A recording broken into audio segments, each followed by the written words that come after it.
Hey guys, it's Dave here from Randy Billy Garage.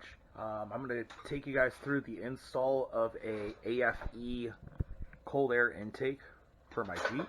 Got it from an AFE here. This was a prize that was won at a car show, and the guy has a Charger and he sold it to me for cheap, so I'm going to put it on. Right now I have a leg maker and I'm not really too happy with the leg maker. It's got an open air box, so all the engine heat's just pouring into that intake. Last year at the Dream Cruise, we were having intake temp skyrocketing while cruising, and that's not good. It was stumbling, it didn't run right. This was before Randy actually tuned the car, so it might have been after he tuned it, but either way, it's nothing to do with his tuning. It was just intake temperatures were so hot, it was ridiculous. So I'll show you guys me installing this and uninstalling the leg maker.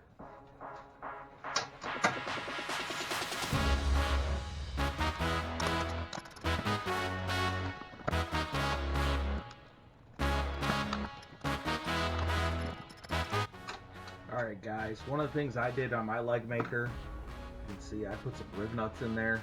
They were through bolted. It was just a giant pain. Every time I wanted to bolt it in, it would be in the wrong position. I mean, getting your hands in there, man, it's just hard.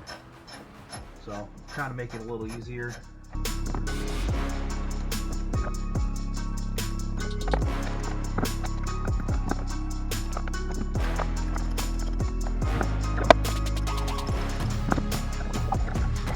As you guys can kind of see, that's just it's cool, you know, it's real carbon fiber, but it's sitting right next to the header, pulling in heat.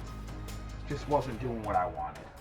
Now I went ahead and went online and read the directions to this kit, so I'm just gonna put her in there and go from there. You guys will be along for the ride. Cool, we got a sticker. You know, stickers add horsepower.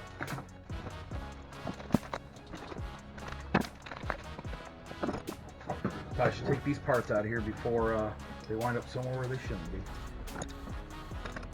Alright, I did glance at the instructions online. I'm gonna do the right thing. I'm gonna read them because I don't want to backtrack.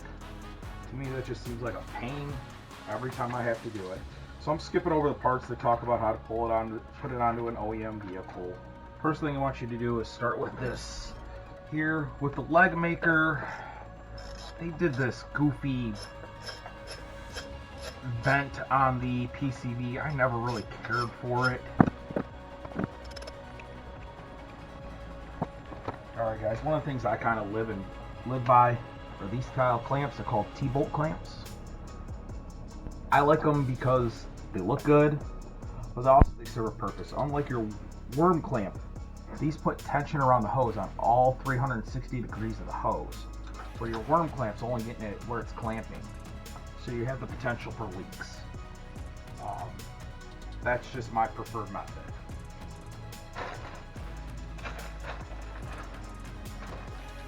Alright, the first thing you call for is the rubber hose. Of course, it was right here underneath my belly, just like always.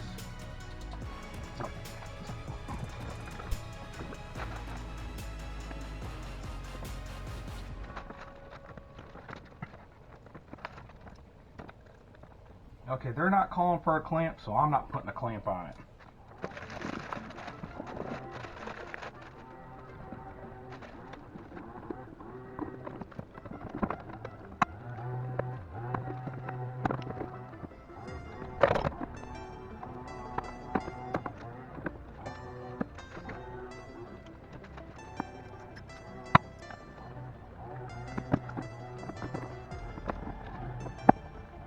Alright, so a slight issue I've ran into is power steering reservoir at this point. I'm going to have to come up with something for that.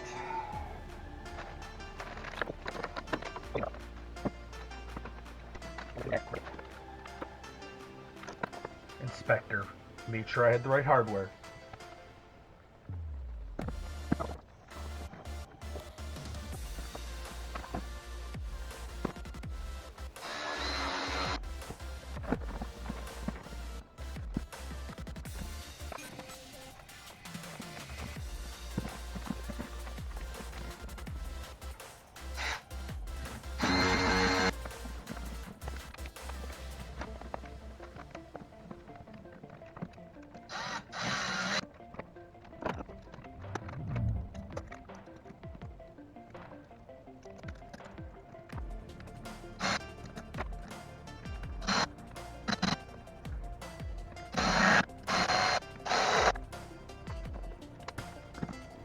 Alright guys, it's all set.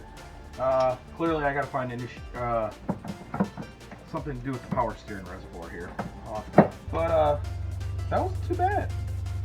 It does still pick up down below, but it seems like it's kind of more directed towards the fender well than it is where the header is. So that should help out a lot. Much bigger filter, as you guys saw.